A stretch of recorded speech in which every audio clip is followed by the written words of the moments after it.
안녕하세요. 대기업에서 게임 산업을 담당하고 있는 담당 멘토 김기동입니다. 자, 오늘은 넥슨 게임즈 저와 함께 살펴보도록 할 텐데요. 많은 분들이 넥슨 게임즈와 넥슨에 대한 차이를 모르시는 분들이 계셔서 여기에 대한 내용들을 조금 자세하게 설명해 드리도록 하고요. 그 이후에 넥슨 게임즈의 가장 기대가 되는 신작이죠. 이런 퍼스트 디센던트가 25일부터 27일까지 마지막 테스트를 하는데 이런 테스트의 현재 현황을 살펴보도록 하겠습니다. 마지막으로 넥슨 게임즈 차트를 저와 함께 간단하게 보시면은 계속해서 조정을 받고 있는 모습을 보여주고 있습니다. 금일 같은 경우 5.24% 정도 하락을 하고 있는 모습을 보여주고 있죠. 따라서 이 부분대에서 저희가 어떠한 대응 전략을 짜는 게 좋을지, 어떠한 부분들을 지켜볼 수 있을지 제가 여러분들에게 자세하게 설명해 드릴 테니까요. 영상 시청해 주시기 전에 구독과 좋아요 한 번씩만 눌러 주시기를 부탁드리도록 하겠습니다. 일단 넥슨 같은 경우에는요, 한국에 상장이 되어 있지 않습니다. 넥슨은 2011년에 이렇게 도쿄 거래소에 상장을 했기 때문에 현재 일본에 상장되어 있다라고 좀 염두에 두시면 좋을 것 같고요. 실제로 넥슨 게임즈의 이런 매출 부분을 저희가 지켜본다고 하시면 서든어택 그리고 블루 아카이브 투툴 회사다라고만 좀 이해해 주시면 좋을 것 같습니다. 그렇기 때문에 최근에 이렇게 던파 모바일 중국 기사 때문에 주가가 급등을 했다가 하락을 하고 있는 모습을 보여주기도 했죠. 좀 자세하게 설명을 드리면 이 던파 모바일 같은 경우에는 이러한 넥슨 실적에 반영됩니다. 하지만 넥슨 게임즈와도 아예 연관이 없다라고 할 수가 없습니다. 거기에 대한 이유가 바로 넥슨 게임즈가 던전 앤 파이터의 IP를 사용을 하고 있기 때문인데요. 넥슨 게임즈는 작년 1월 10일에 네오플과 던전 앤 파이터 IP를 활용한 게임 개발을 위한 IP 사용 계약을 체결을 했습니다. 이게 23년 1월 10일에 이렇게 계약을 했는데요. 이 계약 내용 좀만 더 자세하게 설명을 드리면은 넥슨 게임즈가 이 계약을 통해서 던전 앤 파이터의 IP 기반 신작 개발에 착수를 하기로 했었고요. 넥슨 게임즈가 개발 예정인 던전 앤 파이터 기반 게임 같은 경우에는 뭐 프로젝트 DW로 PC 온라인 콘솔 모바일 멀티 플랫폼을 지원하는 이런 오픈 월드 액션 RPG로 제작을 하기로 밝히기도 했습니다. 여기에 대해서 박용현 넥슨 게임 대표님이 말하신 것도 있는데요. 이렇게 원작의 세계관의 매력을 계승하면서 오픈월드 RPG만의 재미를 담기 위해서 만전을 기할 것이라면서 다양한 장르의 게임 개발을 해온 넥슨 게임즈의 개발 역량과 노하우를 결집해 글로벌 시장에서 주목받을 수 있도록 하겠다라고도 밝히기도 했습니다. 그렇다면 저희가 앞으로 지켜봐야 되는 부분들은 이런 던전 앤 파이터 모바일의 실적이 넥슨 게임즈에 반영되진 않지만 넥슨 게임즈가 던파 기반의 오픈월드 RPG 제작을 더 앞당긴다던가 아니면 여기에 대한 마케팅을 보여준다고 한다면 이러한 기대감으로 주가가 상승할 가능성도 높다라고 할 수 있겠죠. 출시 같은 경우에는 세간에서는 25년 출시 예정으로 보고 있는데 여기에 대해 말씀을 드리는 이유가 사례를 하나 좀 보여드리면서 설명을 드리도록 하겠습니다. 이 펄어비스 같은 경우에도 25년 1분기나 2분기에 붉은 사막에 출시 예정인데 지금 신작에 대한 기대감으로 주가가 상승하는 모습을 봤을 때 이렇게 넥슨 게임즈 같은 경우에도 이러한 던전 앤 파이터의 IP를 활용한 오픈월드 RPG 제작을 가시가 된다거나 마케팅을 활용하는 모습을 보여준다고 한다면 여기에 대한 기대감으로 주가가 상승할 가능성도 있다라고 할 수 있겠죠.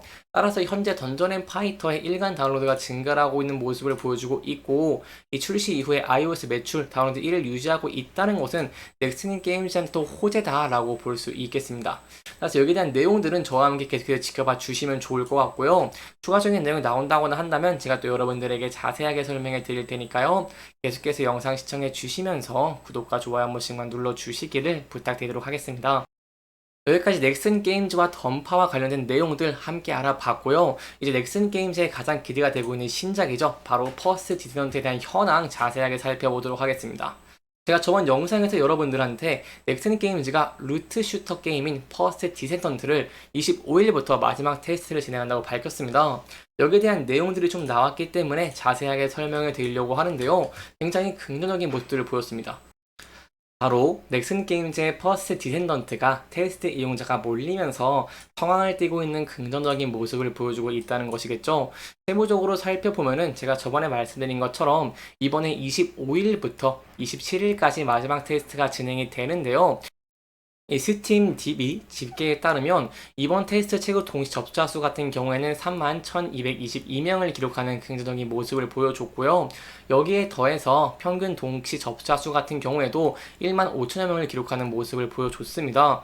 이는 9월에 진행된 크로스플레이 오픈 베타 테스트와 비교해 본다고 한다면 대대적인 콘텐츠 추가나 시스템 변경이 없지만 많은 이용자가 몰렸다라고 확인을 할 수 있고요. 또한 국내에서 이런 넥슨닷컴 플랫폼에서도 테스트가 진행된 만큼 저희가 이를 고려해 본다고 한다면 더 많은 이용자가 테스트에 참여했을 것으로 추정을 해볼 수 있겠습니다. 따라서 이렇게 신작에 대한 이용자가 몰리면서 기대감이 증가한다는 것 굉장히 긍정적이다라고 볼 수 있겠고요. 이렇게 테스트가 끝나고 계속해서 신작에 대한 기대감이 증가할 수 있을지 저와 함께 좀 지켜보시면 좋을 것 같습니다. 사실 제가 퍼스트 디센던트 여러분들이 가장 중요하게 말씀을 드렸던 이유가 이 최근에 루트슈터 장르가 새로운 트렌드로 언급이 되고 있는 모습을 보여주고 있고 여기에 더해서 올해 출시가 앞둔 퍼스트 디센던트가 조명을 받고 있는 긍정적인 모습을 보여주고 있기 때문인데요. 실제로 신작이 출시가 된 후에 흥행 여부를 저희가 따져봐야 하겠지만 저희가 앞선 사례, 바로 이용자가 몰리면서 좋은 모습을 보여줬다는 사례로 봤을 때는 기대감이 증가를 했다는 부분을 확인을 할 수 있습니다. 특히 제가 항상 눈여겨보는 이유가 최근에 콘솔 게임에 대해서 시장의 관심도가 집중되고 있는 긍정적인 모습을 보여주고 있죠. 세부적으로 게임 산업에서 차지하는 비중이 1%에서 5%로 넘게 증가하고 있는 모습을 보여줬고요. 여기에 더해서 글로벌로 본다고 하더라도 1.5%로 매우 큰 비중을 차지하고 있는 모습들을 보여주고 있기 때문에 이러한 면들을 근거로 봤을 때 퍼스트 디센던트가 흥행할 가능성이 좀 높다는 부분도 염두에 두시면 좋을 것 같습니다. 이렇게 게임이 신작을 출시를 하고 흥행을 하는 모습을 보여주게 된다고 한다면 저희가 과거의 사례를 봤을 때처럼 이렇게 실제 신작 출시 후에 좋은 성과로 인해서 주가가 큰 폭으로 상승할 가능성도 있다는 부분 조금은 염두에 두시면 좋을 것 같습니다. 여기까지 저희가 넥슨 게임즈와 던파와 관련된 내용들 그리고 향후 기대되는 신작 퍼스트 디센던트에 대한 내용들 함께 살펴봤고요. 마지막으로 이제 급락에 대한 대응 전략들을 함께 살펴보도록 하겠습니다. 넥슨 게임즈 같은 경우에는 금일 이렇게 4.97% 정도 하락을 하고 있는 모습을 보여주고 있습니다. 하지만 이러한 부분에서 저희가 긍정적으로 볼 수 있는 부분은 바로 앞서서 저항대로 작용을 했던 61선에서 지지를 받고 있는 모습을 보여주고 있다는 것입니다. 앞서 이렇게 한 번, 두 번 이렇게 저항을 많이 받았죠. 그렇기 때문에 이런 저항 라인이 돌파하고 난 후에는 지지 라인으로 바뀌게 됩니다. 따라서 저희가 단기적으로는 이런 61선에서 지지를 받을 수 있을지 함께 지켜보시는 게 굉장히 중요할 것 같고요. 만약 이 부근대를 이탈하게 된다고 한다면 전 저점 부분까지 열려있다는 부분도 조금은 염두에 두시면 좋을 것 같습니다. 하지만 넥슨 게임즈 긍정적인 면들이 있죠. 두 가지를 좀 설명을 드릴 건데요. 첫 번째는 제가 앞서 말씀드린 신작에 대한 기대감이라고 할 수 있겠고요. 두 번째는 이런 기관 투자들의 관심이다라고 설명을 드릴 수 있겠는데요. 저희가 본격적으로 이제 상승을 시작했던 4월 16일부터의 이런 수급적인 측면을 함께 본다고 하시면은 4월 16일부터 이렇게 기관계가 아직 매수한 것들이 빠져나가지 않았다는 부분 염두에 둘 수 있겠고요. 따라서 계속해서 기관 투자가들의 수요를 바탕으로 추가적인 조정을 끝내고 상승 추세로 전환될 수 있을지도 함께 지켜보시는 게 중요할 것 같습니다. 따라서 이러한 두 가지에 힘 입어서 주가가 상승하는 모습 보여주게 된다고 한다면 저희가 이렇게 앞서서 저항을 받았던 구간대를 돌파할 수 있을지 함께 지켜보시는 게 굉장히 중요할 것 같고요. 차트를 크게 봤을 때 이 구간대를 돌파하는 모습을 보여주게 된다고 한다면 이 윗부분은 상대적으로는 매물대가 좀 적은 모습을 보여주고 있기 때문에 이 부분대 돌파 후에 추가적인 상승 추세를 유지할 수 있을지도 함께 지켜보시면 좋을 것 같습니다. 이렇게 이번 영상에서는 넥슨 게임즈와 던전 앤 파이터에 대한 관계들 그리고 저희가 기대해볼 수 있는 신작에 대한 현황들 함께 짚어보면서 진행을 했고요. 해당 영상은 개인적인 의견이 많이 들어갔기 때문에 투자자분들의 주관적인 생각과 해당 내용을 토대로 현명한 선택을 하시면 좋을 것 같습니다. 이렇게 영상 잘 보셨다면 좋아요와 구독 부탁드리면서 오늘 영상 마무리하도록 하겠습니다. 끝까지 시청해주셔서 감사합니다.